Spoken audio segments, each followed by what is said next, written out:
El paramilitarismo es una vieja estrategia de un sector poderoso del establecimiento que ha contribuido a impedir que prospere una salida civil del conflicto armado.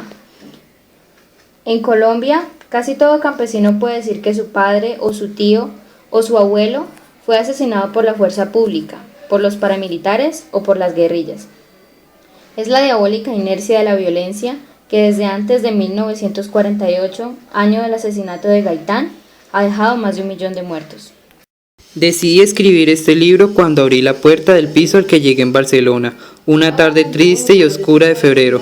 Hace cerca de 3 años, el silencio me golpeó la cara y el vacío, lo confieso. Hizo vacilar mis convicciones. Atrás quedaban los pronunciamientos en que enfrenté ante mis lectores y ante mis hijos y mi gente.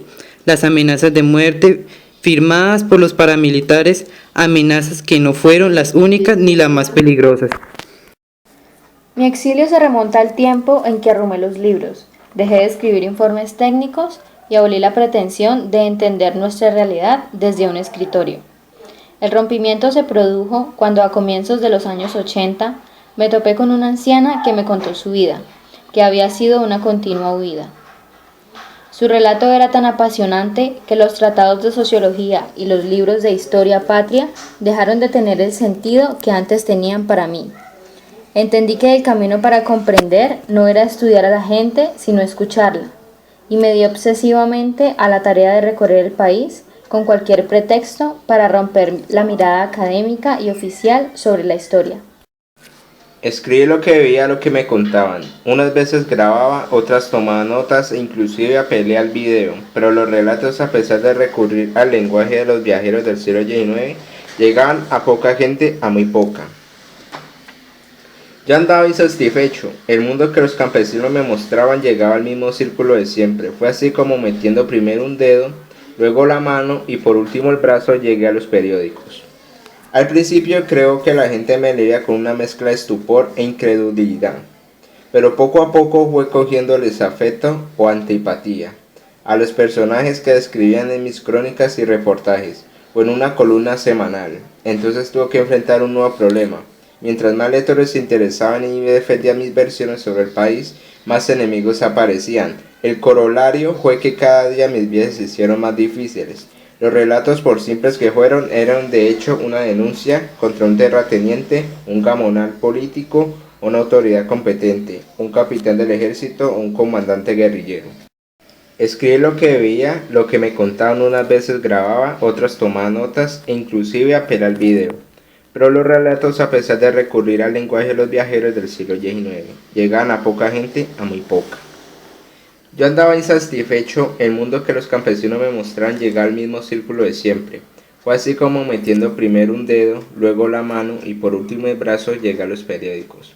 Al principio creo que la gente me leía con una mezcla de estupor e incredulidad, pero a poco fue cogiéndoles afecto o antipatía a los personajes que describían en mis crónicas y reportajes, o en una columna semanal. Entonces tuve que enfrentar un nuevo problema. Mientras más lectores se interesaban y defendían mis versiones sobre el país, más enemigos aparecían. El corolario fue que cada día mis viajes se hicieran más difíciles.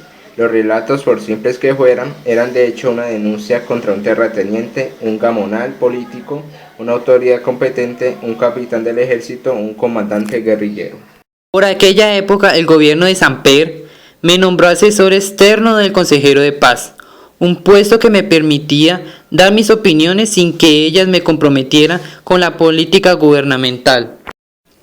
Las posiciones críticas que adopté me ganaron la animadversión abierta de la derecha y de los militares que comenzaron a señalarme como defensor intelectual de la guerrilla. La verdad era que yo exponía públicamente lo que había visto y sabido en las zonas de colonización donde se cultivaba la coca y la amapola. Denunciaba tanto la extorsión de la guerrilla como los vínculos de los militares con los narcotraficantes y de estos con los paramilitares. Fue una pelea desigual que debo reconocer. Fue posible dar gracias a que el gobierno nunca me impidió opinar libremente, inclusive contra muchas de sus tesis. Por su parte, El Espectador no suprimió ni mis columnas ni siquiera una coma, antes bien, me enseñó a ponerlas. Mis artículos se hicieron muy críticos, en particular contra los paramilitares que crecían masacrando campesinos, incendiando pueblos y asesinando selectivamente defensores de derechos humanos, crímenes cometidos todos en la más absoluta impunidad. Comencé entonces a recibir amenazas firmadas. En la primera, a raíz de una columna que escribí en El Espectador sobre la naturaleza del paramilitarismo, su vínculo con los narcotraficantes, con los latifundistas y con el Ejército Nacional, se me calificaba de paraguerrillero en los siguientes términos. Si la guerrilla no respeta a los miembros de los partidos políticos de derecha, tampoco nosotros podremos respetar a los subversivos enquistados en los estamentos gubernamentales. Me di cuenta de la gravedad de la situación y de que había tocado fibras muy sensibles. Mis enemigos me leían con atención y sentí que trazaban un límite.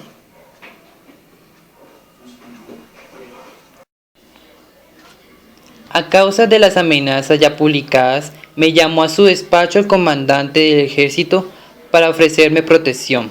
Ordenó que se establecieran las condiciones de mi seguridad para garantizarme la vida.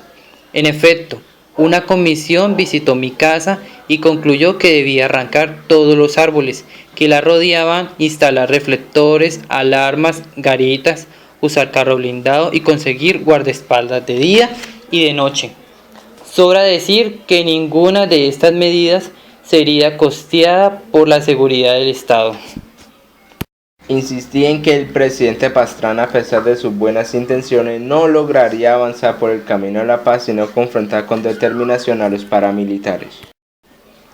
No había acabado de firmar el artículo cuando recibí un regalo, el libro negro del comunismo.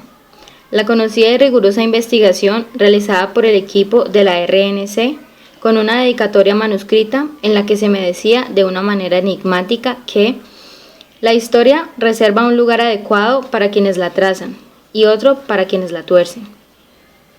3 días después recibí una nueva carta en la que me advertían que los paramilitares no eran desmontables, como yo lo pedía, pero en cambio ellos sí estaban dispuestos a desmantelar la paraguerrilla, que les hacía más daño a las instituciones que los mismos guerrilleros.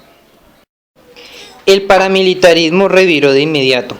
Tenemos pruebas fehacientes de que el señor Molano hace parte de la parasubversión, que no es un enemigo de la autodefensa sino de la nación, y que es un francotirador intelectual parcializado en sus juicios y sesgado en sus análisis. Y remataba: señor director, le reiteramos públicamente nuestro respeto por la libertad de expresión, la crítica y el disentimiento. Un 24 de diciembre tomé la decisión de exiliarme. La Embajada de España en Colombia me había ofrecido protección y viabilidad para establecerme en España.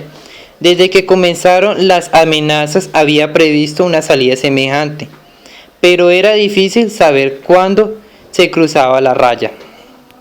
Los ojos de algunos amigos me decían a gritos que también ellos se sentían amenazados con mi presencia, y cuando alguno me preguntó al saludarme: ¿pero cómo? ¿Y todavía estás vivo? Me sentí derrotado, me confesé incapaz de hacerle frente a una nueva y grosera carta, esta vez anónima, que decía: a usted se le da sepultura lo más pronto, si es comunista es bandolero, y eso es sinónimo de terrorista, hijo de puta. Donde esté mal parado, las autodefensas te damos chicharrón. Al día siguiente, sin despedirme de mis hijos, que soy un hombre flojo, tomé un avión a España. No quise traer más que un par de camisas y unos libros. El exilio, a pesar de todos los dolores que ha significado, me ha enseñado a mirarle la cara a la soledad, que siempre anda conmigo, y a no tener más que lo que llevo puesto, para no perder la libertad de regresar a Colombia cualquier hora de cualquier día. Los círculos que el exiliado traza y recorre a diario son estrechos. Se tiene ese miedo que los marineros antiguos le tenían en el abismo, un miedo que encierra e impone una insoportable redundancia a los pasos. Tengo la certeza de que es la misma sensación que experimentan los colonos en las soledades de la montaña, y que poco a poco van derrotando a punta de rula, ganando terreno para cosechar y sobre todo para mirar bien lejos y saber quién llega. Como los colonos fui también fundándome, haciéndome las paces con las paredes del apartamento, con las esquinas del barrio, con las calles de Barcelona, hasta que caí en cuenta de que ellas nunca me habían declarado la guerra. No he sido nunca patriotero, o por lo menos no lo he sido al estilo del señor Caro, que por traducir a Virgilio nunca conoció el río Magdalena, pero confieso que, desde lejos hasta los bambucos me comenzaron a gustar. Echaba de menos a mi gente, las travesías por las cordilleras y los llanos, y me hacía falta hasta mis enemigos. Al país como tierra, como querencia, hay que aprender a distinguirlo, y verticalmente el sistema político que lo tiene como lo tiene. Escribir desde aquí sobre nuestras realidades es difícil, implica no